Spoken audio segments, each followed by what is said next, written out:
sección Patrimonio, hoy dedicada a la literatura. Está con nosotros Manuel Gaete Jurado. Manuel, muy buenas tardes, bienvenido. Buenas tardes, Ángela, gracias. Bueno, Manuel, pues siempre intentamos de una manera sucinta recorrer tu ya dilatada trayectoria. Manuel Gaete, como bien sabemos, poeta, crítico literario, articulista, traductor, conferenciante, catedrático de Lengua y Literatura castellanas, doctor en Filosofía y Letras, y bueno, a sus responsabilidades como director del Instituto de Estudios Gregorianos de la Real Academia de Córdoba, como académico numerario de esta institución o socio fundador del Ateneo de Córdoba, hemos de añadirle el cargo de presidente de la Asociación Colegial de Escritores de Andalucía, de ACE Andalucía. Así que, bueno, Manuel, tenemos que empezar dándote la enhorabuena. Gracias. Es un cargo, pero también es una carga, como dice el famoso adagio. Decir, sí. Pero bueno, lo aceptamos. Y es que si el pasado 2013 se clausuraba con episodios como la publicación del poemario El fuego en la ceniza, una más de tan extensa e intensa colección de obras con tu inconfundible cosmos lírico, la devoción por la palabra bella, honda, exacta, ese yo poético que persigue solo amar y ser amado, 2014 se desperezaba aún con más sorpresas, ¿verdad? En ese 11 de enero tenía lugar en Antequera la Asamblea General Extraordinaria de la Asociación Colegial de Escritores de Andalucía, creada en el año 76, legalizada en el 77, en cuyo marco se celebraban esas elecciones para renovar la Junta Directiva, un nuevo equipo que presides desde ese momento, aunque como suele suceder, ¿no?, poquito a poco, como quien dice, acabamos de llegar, ¿no?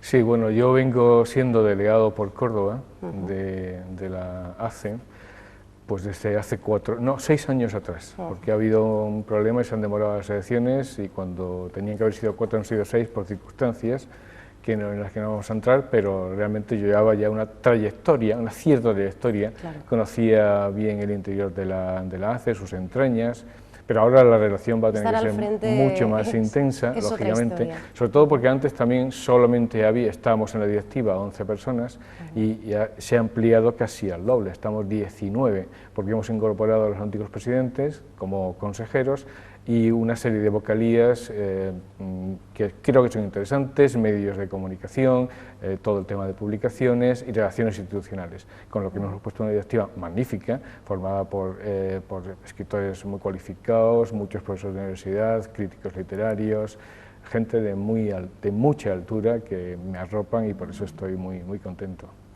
Desde los primeros compases y en una entrevista reciente planteabas cuáles serían esas líneas de actuación, esos objetivos que precisamente pues, miran a las posibles mayores deficiencias que puedan pues, haber estado existiendo en los últimos años en esta entidad, en la organización, y que de hecho se hayan interconectadas.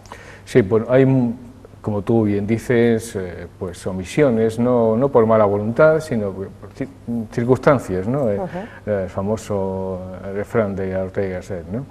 Realmente hay 3 cuestiones fundamentales que queremos poner en pie, y es, primeramente, saber exactamente quiénes somos muchos, pero estamos muy mal conectados, por tanto hay que unirnos, tenemos que ser un colectivo verdadero, los escritores en Andalucía están muy diversificados, no vamos en una misma dirección, cada uno tira balas para donde puede, entonces esa es una misión fundamental, o sea, colectivizar realmente lo que somos los escritores, intentar que haya muchos más que se afilien, que se asocien para hacer fuerza realmente y bueno, sobre todo que nos conozcamos y vayamos hacia adelante.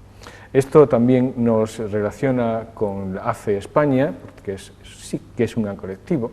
En ACE España, pues no sé si me equivocaré, pero estamos más de 6.000 escritores, es realmente un gran volumen, unido con Cedro, que actualmente, como tú sabes, está en muy mala situación, porque realmente no hay prácticamente ya por donde conseguir subvenciones, ni por parte de instituciones, ni privadas. Están casi peor que nosotros, podríamos decir, pero que queremos que se formalice. Con la presidencia Félix Grande teníamos una especie de respiro y se nos fue, como tantos grandes poetas que se nos han ido en estos primeros meses del año 2014, a ciego para la poesía, absolutamente, y esperamos que tenga después un destino mucho más grato. Demasiadas pérdidas, ¿no? Como Muchas la de pérdidas. José Emilio Pacheco, ese gran humanista literario.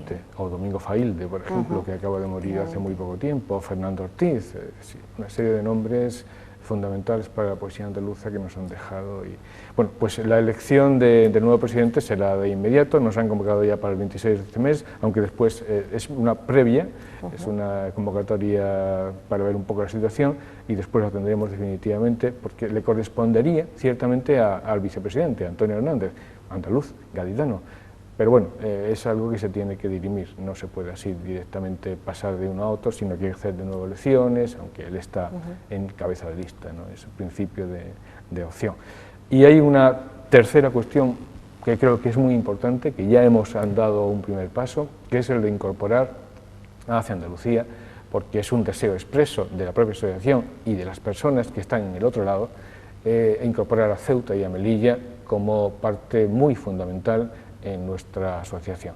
Y de hecho ya tenemos una delegada que es Encarna León en Melilla, muy efectiva, muy trabajadora, que está poniendo los puntos sobre las íes y realmente vamos a trabajar en esa dirección. Tenemos que conseguir un delegado en Ceuta, estamos también en ello, y esto nos va a unir directamente con todos los escritores marroquíes en lengua castellana, que son muchos y muy buenos, y además incardinados en torno a revistas, periódicos y universidades, con lo que hay un gran nivel en estos amigos de frontera tan cercanos y tan distantes a veces. Incluso el deseo, el objetivo es que ese perímetro, que ese radio sea mucho más amplio, porque efectivamente, ¿no? Nos unen lazos, para empezar, culturales, idiomáticos, también con los escritores de Latinoamérica, de Hispanoamérica, que sería el otro gran espacio a conquistar, que sería la historia de nuestra literatura y también de la literatura hispanoamericana, si no fuera por esas migraciones intelectuales de las que hablaba, por ejemplo, el equipo de expertos de la Universidad de Sevilla, centrándose en aquella presencia de hispanoamericanos en España entre el año 14 y 1939, ¿no? ¿Qué sería sin esos estudios transatlánticos, ¿no? Que todavía hoy seguimos haciendo, sin esa reciprocidad, ¿no? Bueno, ciertamente la acogida que hemos tenido y que seguimos teniendo en Hispanoamérica pues es casi más filial, casi más compartida, más delitosa que la propia que tenemos entre comunidades. Yo he tenido algunas experiencias personales en Hispanoamérica y han sido absolutamente abrumadoras. Estuve en Argentina en un gran congreso internacional que se desarrolló allí en el año 94-95 y yo creo que tengo grandes amigos todavía. Conocí, por cierto, a una bisnieta de Rubén Darío, que me regaló una cesta de libros y ya te digo, las relaciones son absolutamente permanentes y siguen consolidándose con el tiempo. Y últimamente conocí a Fernando Redón, que es el que dirige el gran festival internacional, quizás uno de los más importantes de Hispanoamérica, el de Medellín, y bueno, pues es un hombre absolutamente receptivo, cariñoso. Actualmente se está celebrando el Internacional de Granada, donde está, por ejemplo, Juana. Y, en fin, que las relaciones con Hispanoamérica son unas relaciones muy filiales, muy cordiales y que hay que mantener. Y esta es la deriva, que no es deriva en este caso, aunque está un poco más lejos, que también tenemos que abordar, porque ciertamente la literatura española no puede estar separada ni disgregada, ¿no? Tenemos que ser un colectivo y de hecho la Asociación Colegial de Escritores pretende fundamentalmente que los escritores en lengua castellana, estén donde estén y procedan donde procedan, vayamos colegiados y unidos.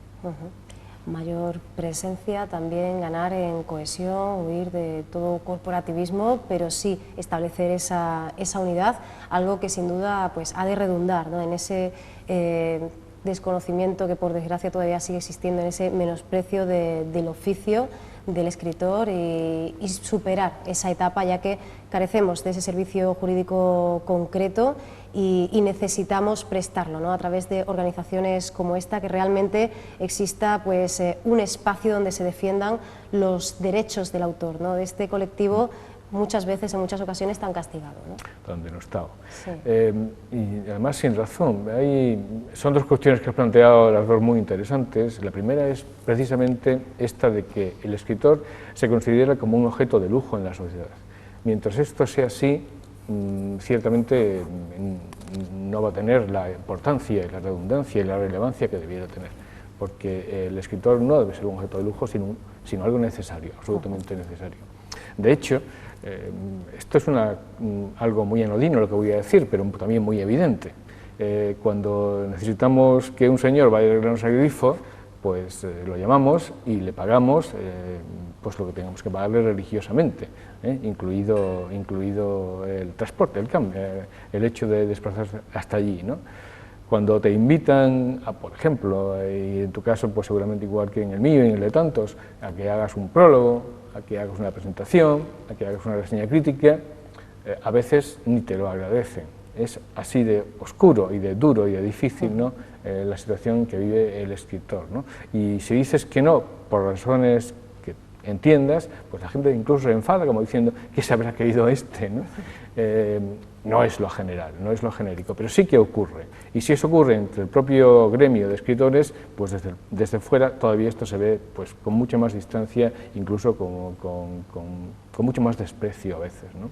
Y por otra parte, lo que tú dices de la defensa del escritor, que se encuentra ciertamente muy desamparado, sobre todo los escritores jóvenes. Los mayores, que no han tenido a lo mejor esa costumbre, ese avezamiento de defensa de sus derechos, y los más jóvenes que comienzan, que no saben cómo entrar en el mundo de la literatura, que se dejan embaucar porque tienen muchas ansias y muchos deseos lógicos, además, de que se les publique, entonces se dejan engañar por las editoriales que están ávidas, pues lógicamente, de conseguir víctimas.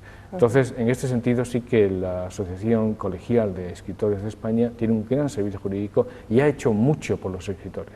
Lo que ocurre es que son temas que no saltan al mundo de la publicidad, pero yo te podría reseñar cientos de casos en que este servicio jurídico que tenemos en España y que por supuesto puede llegar a Andalucía, no hay ningún problema, estamos integrados en ese colectivo, ha ayudado a mucha gente y sigue ayudando a mucha gente, ha resuelto en graves problemas, sobre todo frente a los grandes elefantes editoriales, ¿no?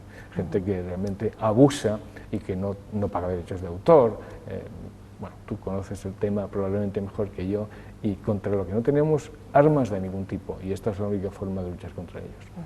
Y además, en algunos géneros pisando un terreno más minado que en otros, ¿no? Estaba pensando, por ejemplo, en el de la poesía, ¿no? Que normalmente se queda atrapada, ¿no?, en sus propios circuitos y tiene mucho más difícil ese, por ejemplo, primer acceso, ¿no?, a la publicación.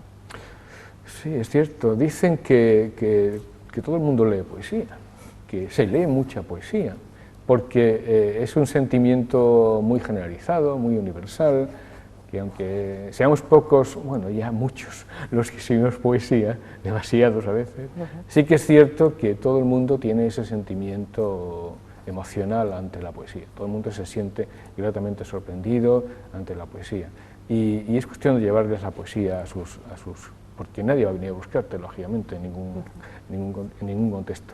Pero bueno, lo que sí tienes razón es que la novela, por ejemplo, se le da pues una importancia, sobre todo porque tiene mucha salida, tiene un marketing, pues no sé, es un libro que se regala fácilmente, es un libro de mayor volumen, mejor encuadernado. Parece que regalar una novela es más interesante o más... tiene otra entidad.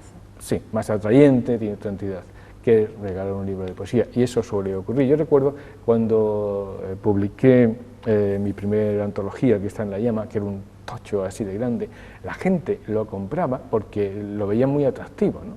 Y entonces cuando llegaba yo firmaba el libro y abría y decía, ay, pero esto es poesía. Y entonces se me quedaba un poco como de fuera de juego, diciendo, pues sí, es poesía, ¿qué parece una novela por el volumen? Tal. O sea, la gente se deja mucho influir por ese tipo de frivolidades. Y bueno, las editoriales lo saben y aprovechan este contexto. Pero está ocurriendo una cosa que no es baladí, es que la gente cada día lee más novela, menos novela, y está más orientado hacia la poesía, bueno, y sobre todo hacia el ensayo, porque vivimos en un momento social en que, como la tecnología nos ha influido tanto y estamos tan identificados con con lo científico, que no está mal, que yo lo apoyo, lógicamente. Tengo hijos que hay que defender y están en esa linde, ¿no? En esa línea magnífica, maravillosa, por la que hace que el mundo que prosperemos en el mundo. Pero eso es cierto también, y se ha dicho y sigue diciendo, que las ideas también siguen moviendo el mundo, y que si no hay gente que las lance, filósofos, escritores, intelectuales, se aparca y el pueblo se anodina, y el pueblo se entra en un estado de ignorancia que es absolutamente insoportable. Todo esto hay que hacerlo avanzar, y por eso la gente no quiere ficción, prefiere emoción intelectual, y eso lo consigue en la poesía, mucho más que en una novela, y por supuesto intenta que en su lectura consiga algo, tenga conocimientos, conozca más del ámbito que lo rodea. Dos grandes retos que te planteas con este mandato, con esta responsabilidad en ACE Andalucía. Por un lado decíamos esa unidad. Por ejemplo, podemos hablar, ¿no?, concretamente de que en el interior de la organización pues tenemos ese colectivo de escritores y el colectivo más específico, ¿no?, de dramaturgos. Sería interesante, ¿no?, invitar a que todos ellos formaran un solo equipo, todo un bloque, y por otro lado una mayor visibilidad, ¿no?, de la asociación en otros ámbitos del mundo de la cultura y de la sociedad en general. Sí, vamos a hablar de ese tema. También están los traductores. No son escritores, narradores, poetas, como me has dicho, dramaturgos, que no tendrían por qué deslindarse en ningún momento. Yo no entiendo por qué tienen una mini asociación dentro de la gran asociación, no lo entiendo.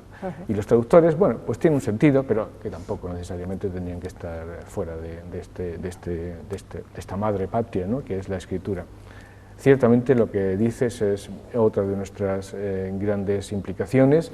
Uno de nuestros grandes objetivos es no quedarnos cerrados, aislados, asolados en nuestra propia isleta, en nuestro propio ámbito, sino proyectarnos pues, a través de las instituciones, buscar esa salida hacia la universidad.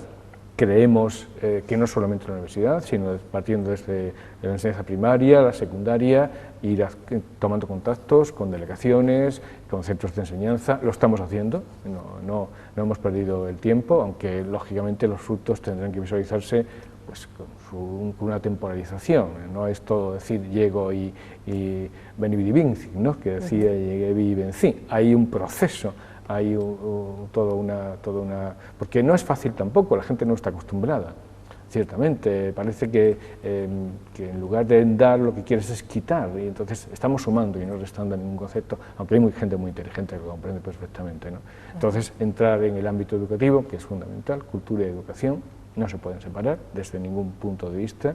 Tenemos que ir educando a los niños, tenemos que ir haciendo que lean, y haciendo que lean realmente lo que es positivo, ¿no? Los críticos a veces han tenido un papel un tanto... hay dos aspectos en los críticos fundamentales que no sé si me van a apedrear, pero que los voy a decir porque como lo estoy viviendo muy de cerca y me duele, pues lo tengo que decirlo, no me queda más remedio. En primer lugar, una ignorancia. Ignorancia opinan los críticos. A veces los críticos critican, opinan, sin tener conocimiento de lo que están criticando. Hay gente que bueno, pues este libro, vale, pues a lo mejor dicen lo que han oído decir a otros, o lo ojean y cuentan cuatro cosas. O sea, hay un desconocimiento grande del crítico frente a la crítica. No digo que esto solamente ocurra en este ámbito, puede ocurrir en otros, pero ciertamente como el crítico está mal pagado, pues realmente sus actuaciones pueden ser también deficientes en este sentido. Hay grandes críticos. No vamos a eludir ese sentimiento de verdad que existe en una gran mayoría, pero hay otros también que juegan un poco, que juegan un poco, ¿no?, porque además por falta de tiempo, por falta realmente de remuneración y tal. Y hay otra cuestión también muy complicada, que es, y además muy a la orden del día, que es el crítico a la orden de una editorial. Entonces solamente reseña aquello que la editorial le manda, aquello que la editorial quiere hacer venta, y claro, evidentemente el resto del mundo no existe. Sea bueno o malo lo que la editorial publica, pero bueno, tiene los vehículos, los medios de comunicación, los semanarios culturales, y solamente se reseña aquello que la editorial quiere que se reseñe o que determinados críticos quieren reseñar. Es una reseña ya dirigida. Reseñas dirigidas y pagadas además, claro. Porque esto también es otra historia. O sea, estamos hablando justamente del texto contrario. No digo que no lean este señor, pero claro, se le ha pagado y además para publicar en determinados medios también se ha pagado al medio. Te quiero decir que esa es la difusión que hace. Por tanto, los críticos no es que tengan culpa, o sí, pero realmente unos están mermados por la falta de cuidado, de aliento, de tiempo, y otros están excesivamente cuidados, pero en tanto uno como en otro, tanto por omisión como por sobreexceso, en este caso la crítica está dirigida o mal dirigida, con lo que realmente podemos fiarnos mucho de lo que se proyecta. No lo sé, a mí me cuesta trabajo todavía entrar en eso y no sé cómo romperlo, pero evidentemente en este trabajo también tenemos un gran camino por delante. Nuevos rumbos para ACE de Andalucía, que precisa y necesita no solo de los escritores presentes, futuros, sino también de los lectores, ¿no? que se involucren porque pueden contribuir de muchas maneras. Fundamental, lo que estás diciendo es absolutamente fundamental. Es muy difícil convocar al público. Hay grandes movimientos, grandes ideas. El otro día, en las jornadas de Baena, también tuvimos una intervención, la gente, el Grupo Motor de Humanismo Solidario, que estamos en el tema, queremos impulsarlo realmente para que pues tenga el eco de difusión que pretendemos. Además sigue avanzando, ¿no? A finales del año pasado esa constitución ya internacional, ¿no? Va dando ya pasos firmes y seguros. La asociación ya estaba constituida, tenía estatutos y queremos, te lo adelanto como primicia, queremos tener la primera Asamblea General, a que quedas absolutamente invitada, en marzo. Vamos a tenerla en marzo y vamos a partir de ahí ya pues, a poner las bases de lo que vamos a ir haciendo.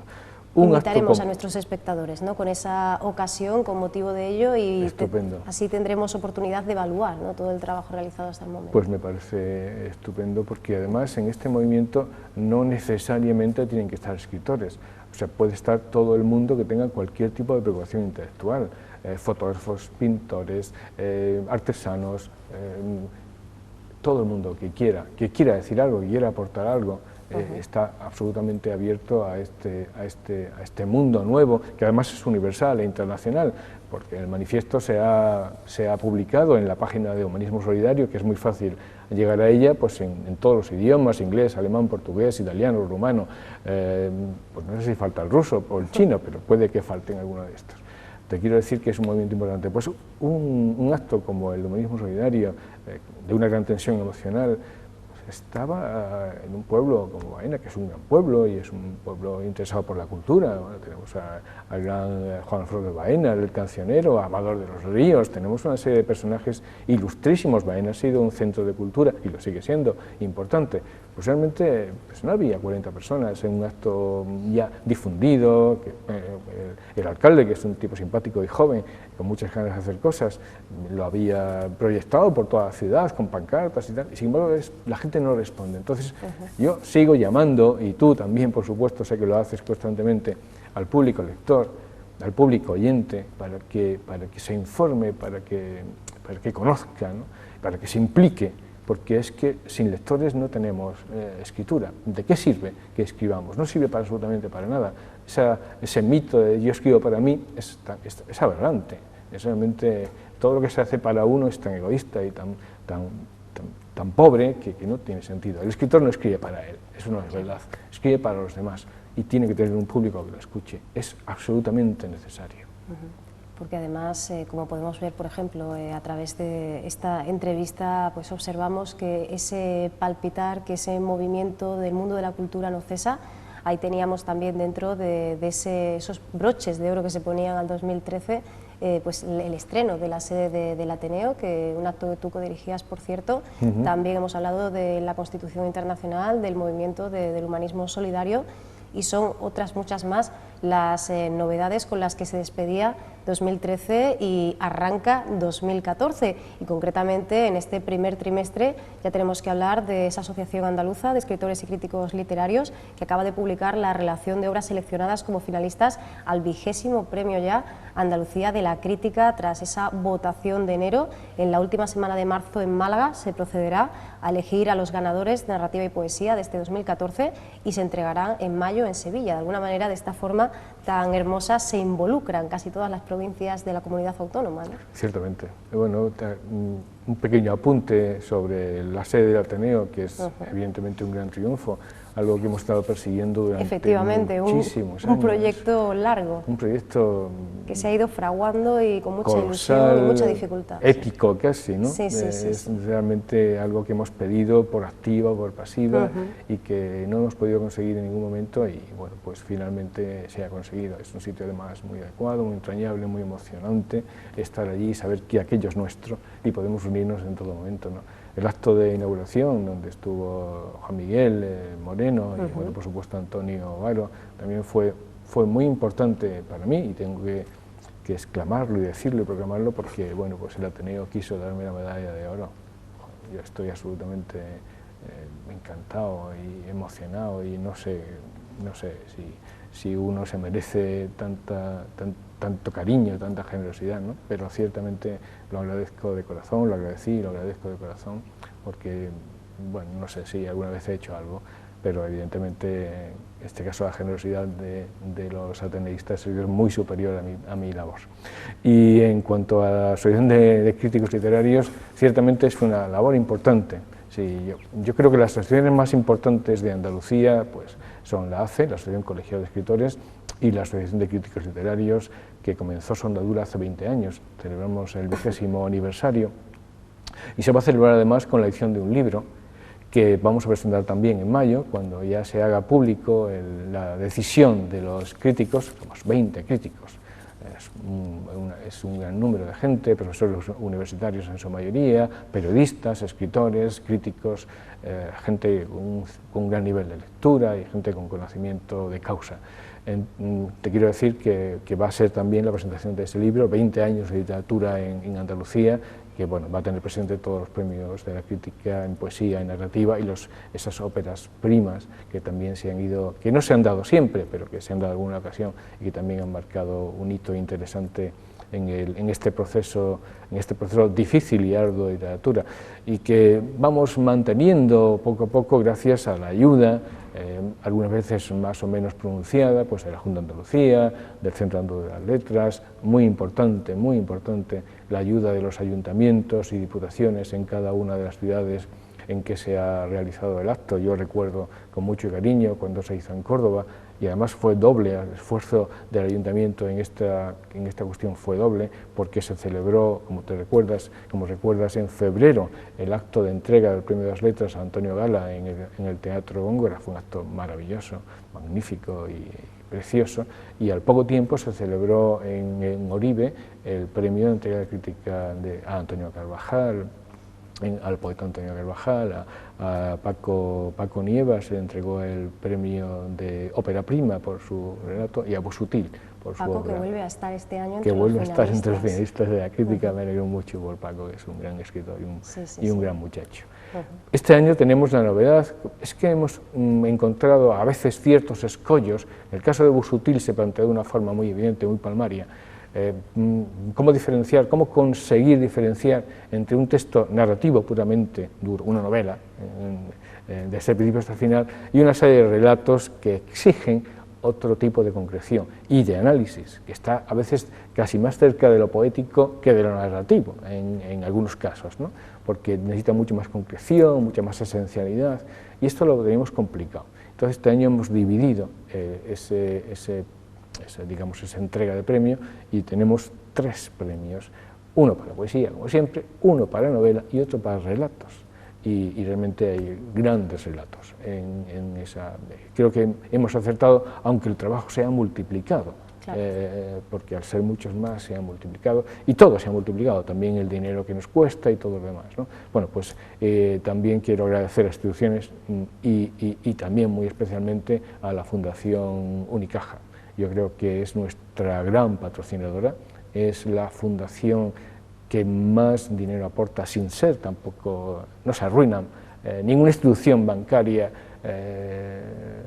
se arruina por aportar a la cultura, ¿no? Y entonces desde aquí también, con tu permiso, voy a hacer un llamamiento a instituciones financieras cordobesas que están muy paradas en casi todos los sentidos, y ciertamente si no fuera por la Fundación Unicaja, a la que desde aquí desde luego doy todo mi cariño y toda mi gratitud, esto no sería posible, con lo que también animo a los bancos cordobeses, bueno, y andaluces en general, que mantienen una actitud de sí y de no, de pasividad, que no les expropia, y que además creo que ganarían en puntos porque están a muy bajo nivel.